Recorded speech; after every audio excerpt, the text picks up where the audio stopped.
जैसे आजकल तो खैर मंदिर में बेलपत्र मिलना बड़ा कठिन हो गया। आपके राजनांदगांव के मंदिर में मिलता है क्या बेलपत्र? मंदिर में चढ़ा हुआ मिल जाता है क्या? आजकल तो बहुत कठिन हो गया, लोग चढ़ाते हैं और उठा के ले जाते हैं, बहुत मुश्किल हो गया। यदि भूलवश भी अगर कोई व्यक्ति मंदिर में बेलपत्र चढ़ा हुआ है और बेलपत्र उसने एकत्रित कर लिया मंदिर के अंदर ही, और मंदिर में बेलपत्र एकत्रित कर कर धागा लिया और उस कच्चे धागे में, उस कच्चे धागे के अंदर अगर उस बेलपत्र की डंडी को पीछे से उसने एक एक साधारण सी गांठ लगाकर उस बेलपत्र की माला को सिद्ध कर लिया, हल्की सी कच्चे सूत की गांठ लगाते लगाते मंदिर की चढ़ी हुई बेलपत्र को, शंकर पर चढ़ी हुई बेलपत्र को, शंकर की चढ़ी हुई बेलपत्र को ही उसने गांठ लगाकर जब माला सिद्ध कर ली और सिद्ध कर कर अगर वही माला भगवान शंकर को अर्पित कर देती है तो कहते हैं कि हमारा फिर पुनर्जन्म होता ही नहीं है, इस संसार सागर से हमारी मुक्ति हो ही जाती है, पुनर्जन्म से हम छूट जाते। जैसे जगत गुरु शंकराचार्य जी कहते हैं पुनरपि जननम पुनरपि मरणम, उस प्रपंच से छुटकारा।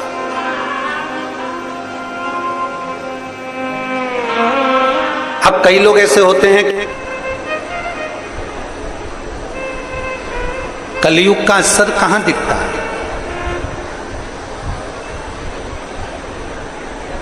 बेटा माँ बाप का कहना ना माने, बेटा माँ बाप की ना सुने, बहू सास की ना सुने, सास बहू की ना सुने, बात ना माने, पत्नी पति की बात ना माने, पति पत्नी की बात ना माने, भाई भाई की बात ना माने, कर्मचारी ऑफिसर की बात ना माने, बहन भाई की बात ना माने।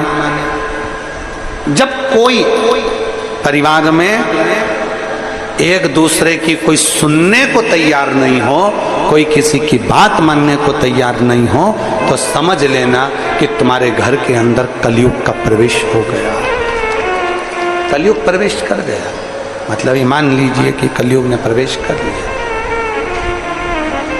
कोई किसी की बात मानने को तैयार नहीं, कोई किसी की बात में आने को तैयार नहीं, कलयुग प्रवेश कर गया। मतलब निश्चित है कि कलयुग ने प्रवेश कर लिया। कोई किसी को सुनना ही नहीं चाहता,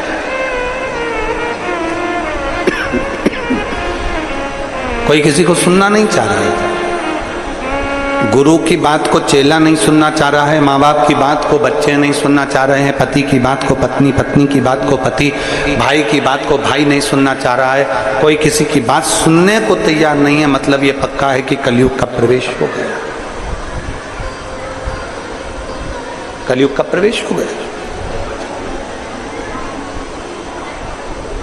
कई माताएं कहती हैं गुरुजी हमारी सास थी ना जब तक पूरा परिवार एक साथ था, जब तक हमारे ससुर थे ना, जब पूरा परिवार एक साथ था, सब एक दूसरे की मानते थे, सब एक दूसरे की सुनते थे, पर जब से वो गई ना तब से हमारा पूरा परिवार बेकार हो गया।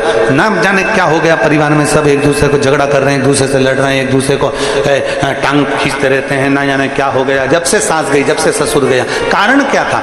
तुम्हारे सास ससुर घर में थे, माता पिता घर में थे, तो उनकी पुण्याई भी हमारे घर में थी, उनकी पुण्याई घर में थी, तो ये क्लेश नहीं होता था, कलयुग उसके अंदर प्रवेश नहीं करता था। जब माता पिता थे तो उनका भजन, माता पिता थे उनका दान, माता पिता थे उनकी पुण्याई हमारे साथ में थी, तो कलयुग प्रवेश नहीं करता था। जब माता पिता चले गए तो उनकी पुण्याई भी साथ में चली गई, इसलिए अब कलयुग ने तुम्हारे घर में प्रवेश करना प्रारंभ करा। कोई किसी को सुनने को तैयार नहीं, कोई किसी को सुनने को तैयार नहीं है, कोई किसी को समझने को तैयार नहीं है, कोई किसी को मानने को तैयार नहीं है।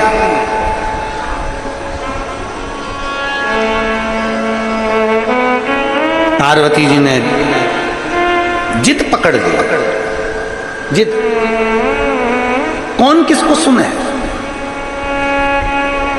पुण्याई से सिद्धता थी,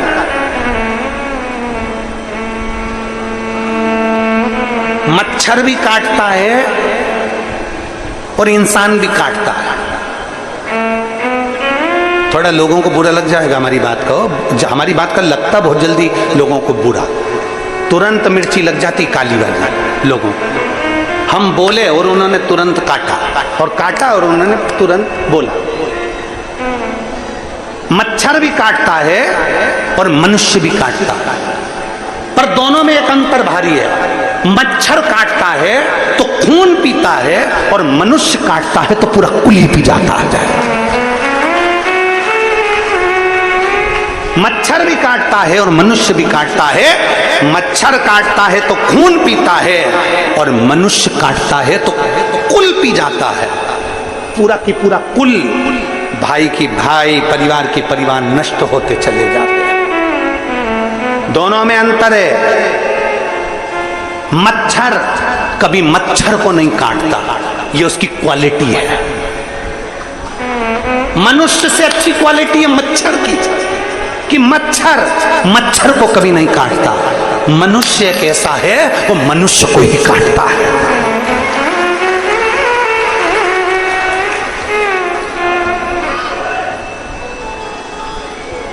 मनुष्य केवल एक ऐसा है वो मनुष्य को ही काटता है। मनुष्य आपस में एक दूसरे को काटने में लगा हुआ है, आपस में समाज को, परिवार को, धर्म को, नीति को एक दूसरे को काटने में लगा हुआ है। उसने ये कह दिया काट दो, उसने ऐसा कह दिया काट दो, उसने ऐसा बोल दिया। दिन भर 24 घंटे उसका एक ही काम है, दिन भर काटना, किसी की बुराइयां निकालना, बुराइयां निकालते रहो, निकालते रहो, निकालते रहो, निकालते रहो। कभी कभी तो ऐसा लगता है कि परमात्मा ने इनको जन्म ही केवल बुराई निकालने के लिए भेजा। अच्छा देखो ना, घर में एक बहू है, घर में एक सास है। सास कभी बुरी नहीं होती, ना बहू कभी बुरी होती है। अगर सास बुरी होती तो तेरे को लेके नहीं आती, और अगर बहू बुरी होती तो वो तेरे घर में नहीं आती। दोनों अच्छी है, सास भी अच्छी है, बहू भी अच्छी है। बस समय का चक्र थोड़ा सा घूम जाता है, जिसमें दोनों का अहम सामने आकर खड़ा हो जाता है। ये शोरगुल जो हो रहा है इसको थोड़ा सा सेट करिए ना बाबा। सास भी बुरी नहीं है, बहू भी बुरी नहीं है, दोनों सामने, दोनों का अहम सामने आकर खड़ा हो जाता है, दोनों का। इसलिए समय का चक्र बुरा बता देता, समय का चक्र बुरा हो जाता। कोई बुरा नहीं संसार, भाई भाई बुरा नहीं है, देवरानी जेठानी बुरी नहीं है, ननंद नंदोई बुरे नहीं है, परिवार का कोई सदस्य बुरा नहीं है, पड़ोसी बुरा नहीं है, रिश्तेदार बुरे नहीं है, नातेदार बुरे नहीं है, संसार में कोई बुरा नहीं है। आप अपना चश्मा तो चेंज कर कर देखिए। पीला चश्मा लगाकर देखोगे तो सब पीले दिखेंगे, काला चश्मा लगाकर देखोगे तो काले दिखेंगे, नीला चश्मा लगाकर देखोगे तो नीला दिखेगा। बुराई के चश्मे से देखोगे तो सब बुरा नजर आएगा, अच्छाई के चश्मे से देखोगे तो सब अच्छा नजर आएगा। चश्मा तो चेंज करिए, थोड़ा स्लो करो वाद्यंत्रों को, चश्मा तो चेंज करिए थोड़ा सा, और चश्मा चेंज कर कर देखिए। आप थोड़ा सा चश्मा चेंज करोगे, आपको सब अच्छा नजर आने लगे, सब अच्छा दिखेगा।